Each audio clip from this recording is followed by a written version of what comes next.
আজ থেকে পুরোদমে শুরু হচ্ছে দেশের সব প্রাথমিক বিদ্যালয়ের শিক্ষা কার্যক্রম। গতকাল প্রাথমিক ও গণশিক্ষা মন্ত্রণালয় থেকে বিদ্যালয় খোলার নির্দেশনা দেয়। সরকারি প্রাথমিক বিদ্যালয়, শিশু কল্যাণ ট্রাস্ট পরিচালিত শিশু কল্যাণ প্রাথমিক বিদ্যালয় এবং উপ আনুষ্ঠানিক শিক্ষা ব্যুরোর লার্নিং সেন্টারগুলোয় শ্রেণী কার্যক্রম চালু হয়েছে। কোটা সংস্কার আন্দোলনকে কেন্দ্র করে চলা সহিংস পরিস্থিতিতে প্রায় এক মাস প্রাথমিক বিদ্যালয়গুলো বন্ধ ছিল। 17 জুলাই অনির্দিষ্টকালের জন্য প্রাথমিক বিদ্যালয় বন্ধ ঘোষণা করা হয়। 6 আগস্ট থেকে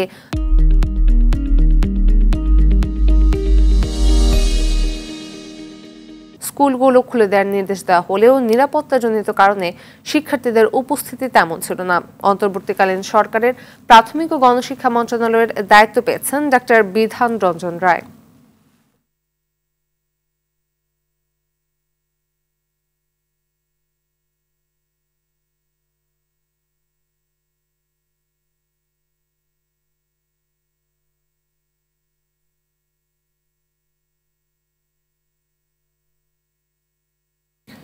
এই বিষয়ে বিস্তারিত জানাতে নওগাঁ থেকে সরাসরি যোগ দিচ্ছেন সহকর্মী আরিফুল হক। আরিফ, প্রথম দিনের শিক্ষার্থীদের উপস্থিতি কেমন দেখছেন, আমাদের জানবেন বিস্তারিত।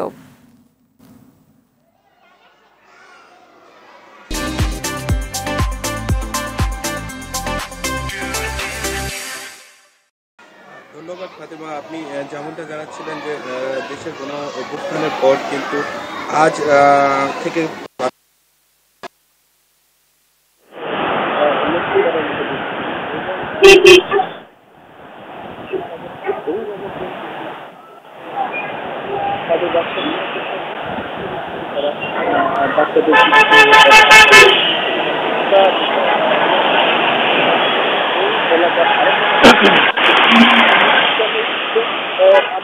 পৌর এলাকার আনন্দনগর সরকারি বিদ্যালয়টিতে আমরা দেখেছি ছাত্রছাত্রীরা, শিক্ষার্থীরা কিন্তু আসছেন এবং তাদের পাঠদানের জন্য যে সুযোগ সুবিধাগুলো রয়েছে সেইগুলো কিন্তু তারা গ্রহণ করছেন। আমরা এখন একজন শিক্ষকের সঙ্গে কথা বলবো। আসলে শিক্ষার্থীদের যে পাঠদান শুরু হয়েছে, শিক্ষার্থীদের কতটুকু নিরাপত্তা বলে আপনি মনে করছেন?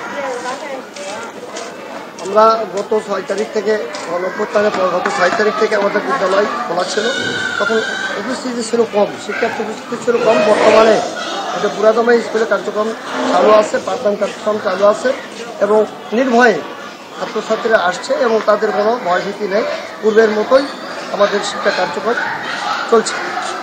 শুনছিলেন যে একজন শিক্ষক কিন্তু বলছিলেন যে পূর্বের মতো পাঠদান কিন্তু তারা চালাচ্ছেন। আমি আপনাকে জানিয়ে রেখি, নওগাঁ সদর উপজেলায় কিন্তু 140টি সরকারি প্রাথমিক বিদ্যালয় রয়েছে।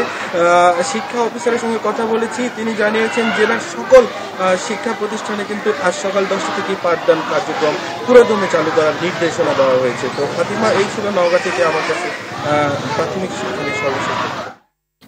ধন্যবাদ।